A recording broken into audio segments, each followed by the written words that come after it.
Today's math lesson is a scaffolding task.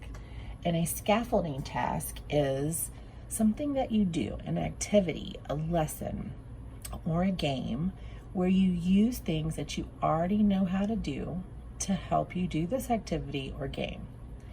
So this one is called fishing tail.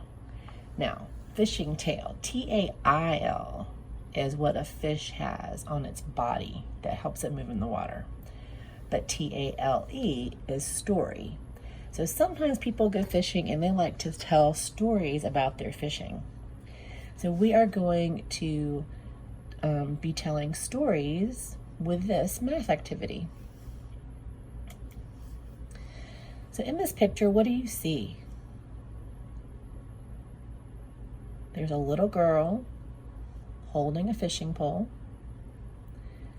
At the end of that fishing pole, there is a fish dangling. This black thing right here hanging is a fish. So we don't know if she's with her teacher from school and they're on a field trip, or if she's with her mom or her aunt, or if she's maybe at summer camp. But we know that she has gone fishing. So if you have never gone fishing before, I'm going to show you a quick video to give you an idea of what happens when you go fishing.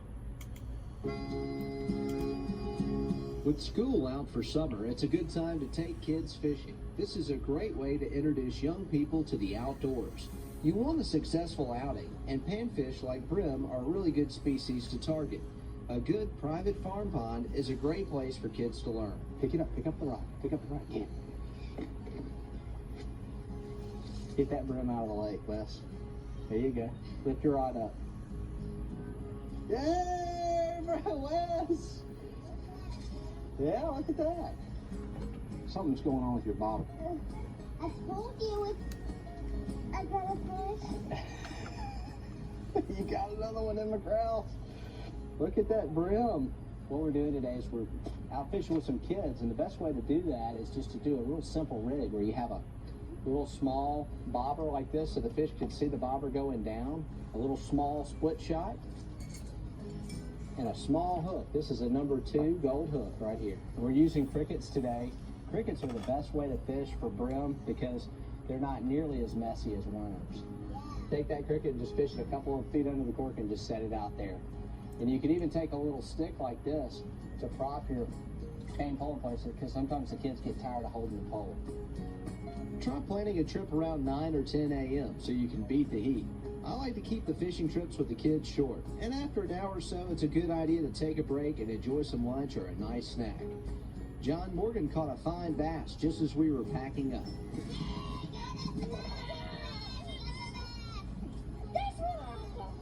For Fox 10 Outdoors, I'm Chief Meteorologist Jason Smith. Okay, so that gives you an idea of what it's like when you go fishing. And as you could tell, they had different kinds of fishing poles. They were all using the same bait, but they caught different kinds of fish.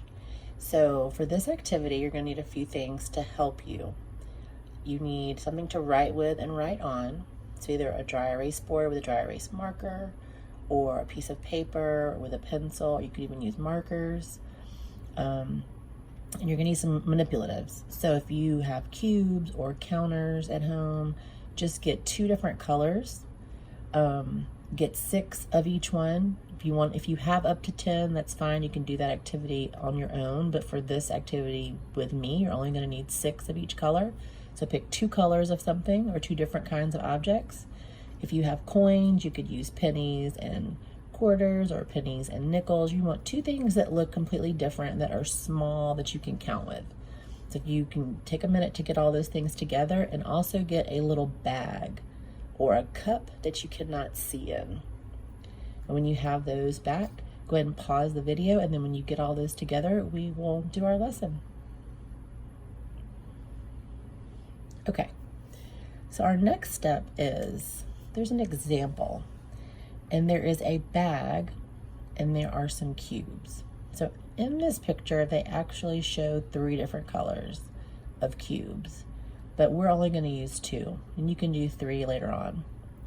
So this one shows a bag with 6 red cubes, 1 yellow cube and 2 blue cubes.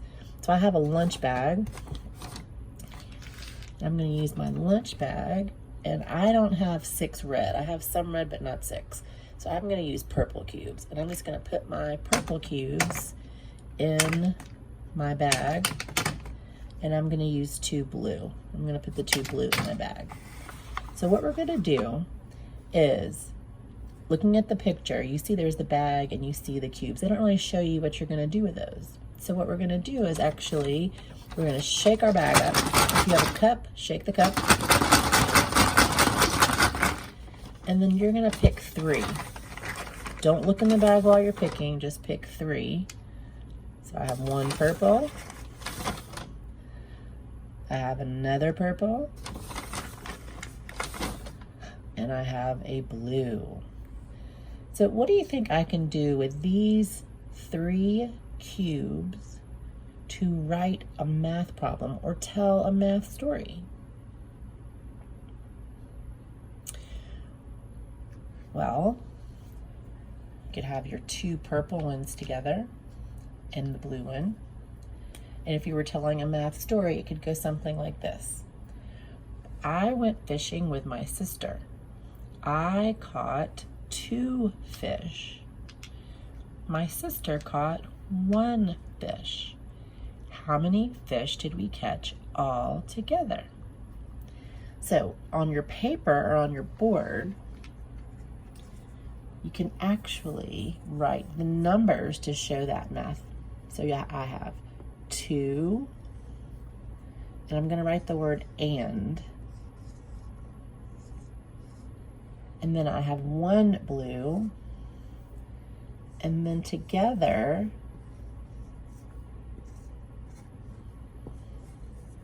they make 3.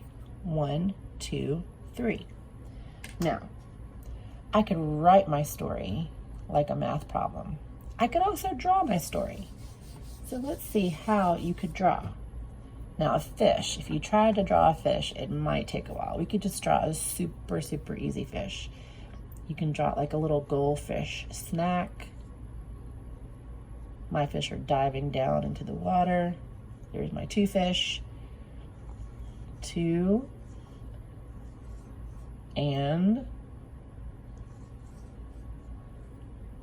1.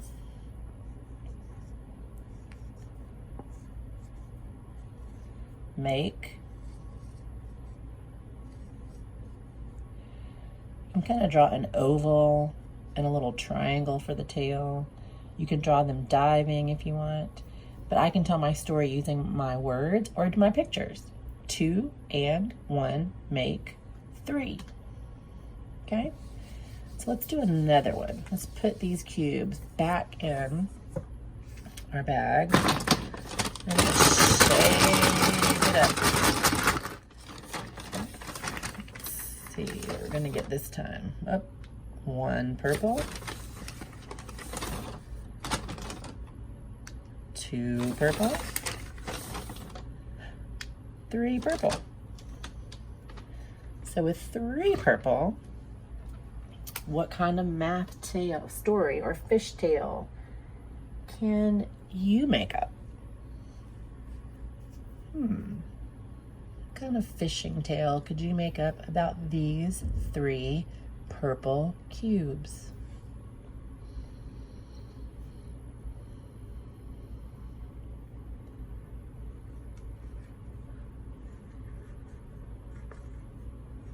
Okay, so let's see. How many purple cubes do I have? 1, 2, 3.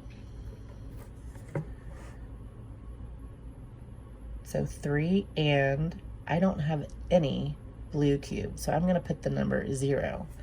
And if I have 3, and I put 3 together with the number 0, I still have 3. That's the really neat thing about 0, is if you have a number and you add 0 to it, or if you take away 0, you still have the same number. So this is how I could do a math problem, or I can make it into a fishing tale. So this time, maybe I'm gonna say that I went on a fishing trip with my dad.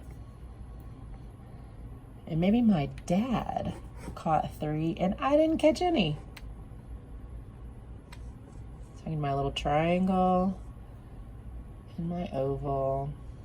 Triangle, oval, triangle, oval.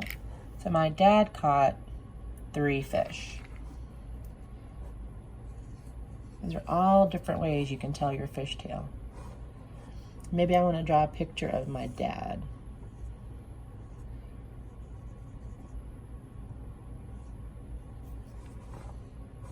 And then if I went fishing and I didn't catch any, I might just draw the number 0 in water. I didn't get any fish out of that water.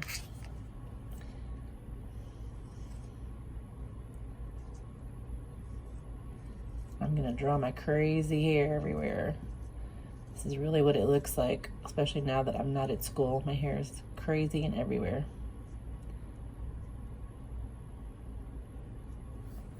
So here's me. So my dad got 3 fish. He caught 3. I didn't catch any. And my 0 looks kind of like an oval. Looks almost like it was going to be a fish. So to make my 0 a little better. So if you notice when you're writing your numbers, if they don't look that great, just erase them and write them again.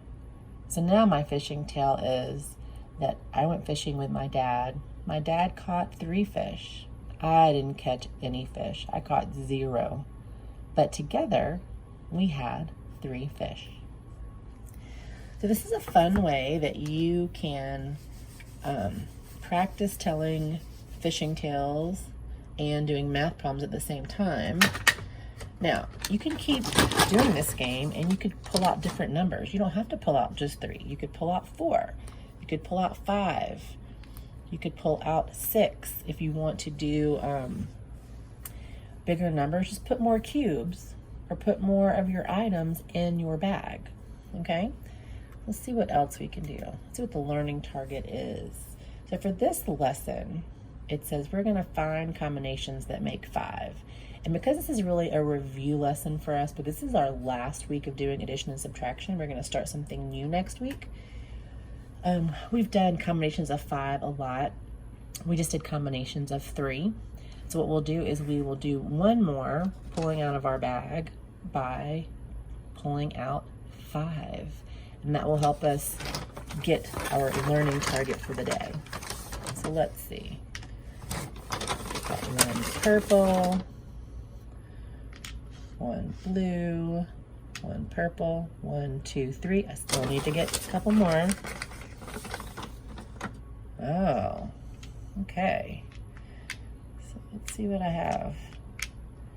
So remember, the first thing you would need to do is, what do you need to do? What's the first thing if we're going to be making a math problem or telling a fishing tale?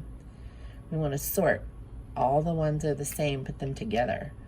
So if it's colors, sort them by color. If it's objects, sort them by object. So if you have pennies and quarters, put all your pennies together and all your quarters together. So, how many blue cubes? This is 1 blue cube. How many purple? 1, 2, 3, 4. So write down a way that you could tell a fishing tale or a math story with 1 blue cube and 4 purple cubes.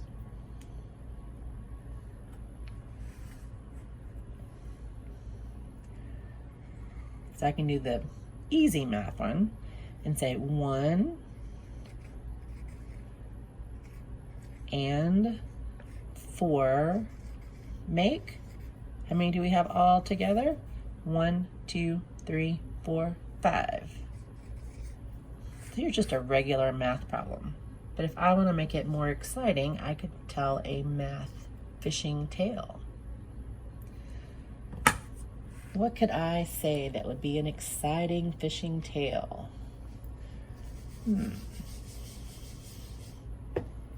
How about I went fishing at the lake and I caught one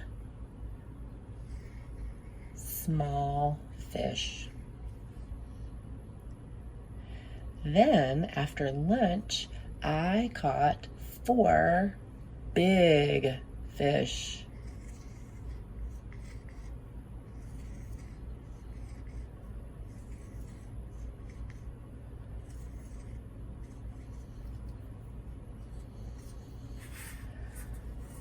So now, it's not me and my dad or me and my sister, it's me. I caught 1 small fish, and then I caught 4 big fish. And all together, I have 1, 2, 3, 4, 5 fish. So I'm just gonna write the number 5, and I'm gonna circle that number so I know that is my total. That is the sum of how many fish I have all together. So I would love to see some of your fishing tales that you can make with all the different possible combinations of numbers. And remember, start off making the number 3, then make the number 4, make the number 5. And I know you guys can do it because that was our learning target we had for a couple of games. And there's one more thing you can do with this activity. So I'm gonna go, oh, there's a little boy fishing now. This little boy's name is Tony, and he's giving us a math challenge. So Tony is going fishing, and he is fishing for redfish and bluefish. And he caught a total of 5 fish. So now, I do have 5 red. I didn't have more than 5, but I'm gonna take out, you can still use your 2 different colors or 2 different items. And this time you're gonna have 5 of each one. So I have 5 blue, and I have 5 red. Now, we don't know how many Tony caught of each kind of fish. He was fishing for redfish and bluefish. So what you're going to do is you're going to use your whiteboard or your paper and show some ways that you could figure out how many fish he had that were redfish and how many that were bluefish that totaled 5. You can use your bag like we just did with the other activity, making 3. But this time you're gonna have 5 blue and 5 red. Or if you're using something that's not a color, then just whatever you have. 5 pennies, 5 quarters. I'm gonna put all of these in the bag, just like we did before. So we have 5 of each object. You're gonna shake it up, and you're gonna pull out 5, just like we did with our other activity. This is your turn to practice, and then you can make up your fishing tales, write them on your paper, write them on your board, get mom or dad to help you take a picture of the different combinations, and you can post it on Seesaw for your teachers. We would love to see all the different ways that you can make the number 5 by telling us a fishing tale about the redfish and the bluefish. How many did you get? How many did Tony catch?